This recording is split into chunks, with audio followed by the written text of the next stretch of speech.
It's the third and final Grand Tour of the season, La Vuelta a España, and we once again have got daily highlights for you right here on GCN Racing.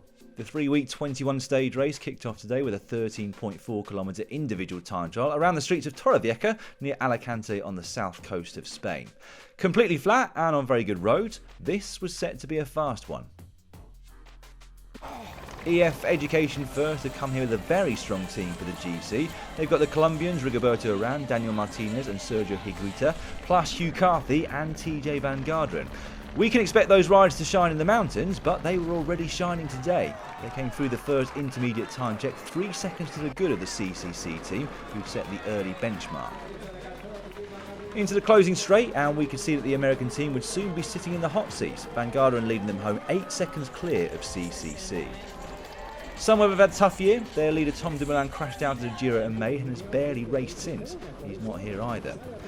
No pressure on them then, but the same cannot be said for Team Astana, who come here with an incredibly strong team. Miguel Angel Lopez, third here last year, is joined by Jakob Fuglsang. On paper, they were the team to beat. In front of them though, Sunweb were just at the new best time at the intermediate check, but Astana were on a flyer. Despite their strength, they didn't actually start the day as favourites for the team time trial, but they were doing a very good job at proving the bookies wrong. Coming into the technical closing few hundred metres, Sunweb were still looking strong, and they would eventually cross the line just in front of EF Education First. 2 seconds the exact split and an average speed of just under 54km/h. For Astana though, the most important thing was to keep Angel Lopez safe and not to lose any major time on their key rivals.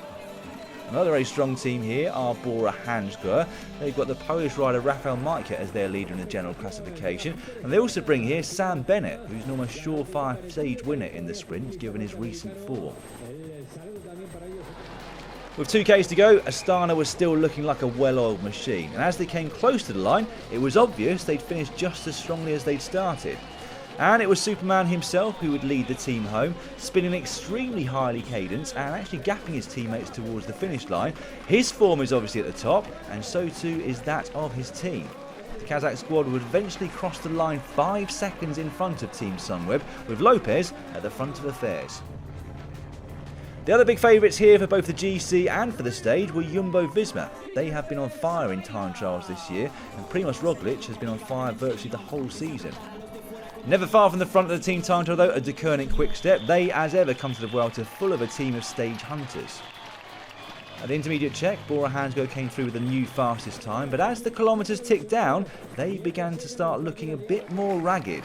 Would they be able to keep it all the way to the line? That was the big question at this point, with 5.4km to go. Meanwhile, Jumbo-Visma looked as smooth as silk. Tony Martin on the front now riding at close to 60km/h. Their times were looking good. Everything was looking good until this. Having gone through some water that had spilt onto the road before a left-hand turn, a couple of the riders slipped out on their wet tyres. A disaster for the team and for their leader Primož Roglič. That would cost them very dearly. For Bora Hansgrohe, rather than a negative split, it was a positive one. They'd come across the finish line 8 seconds down on Astana. There are the war wounds of Primož Roglič, number 131, the leader of Jumbo-Visma. The Belgian squad, Deceuninck Quick-Step, though, were the next to come in, and they came very close to spoiling the party. Jumbo-Visma would eventually lose a whopping 40 seconds to Astana on the day, but all eyes were then on Deceuninck Quick-Step. As they crossed the line, it would be heartbreak though. 2 seconds the difference between the Belgian squad and that of Astana. Movistar would be the next team to come home, 16 seconds down on the winners of the stage, Astana. Deceuninck Quick-Step will be wondering where they could have made that 2 seconds up, while Sunweb will be very pleased with their third place performance. Ineos though, outside the top 10. Astana victors on the opening stage of the Vuelta then, and it will be Miguel Angel Lopez who takes the first leader's red jersey of the race into stage 2. He and his teammates sit pretty at the top of the general classification.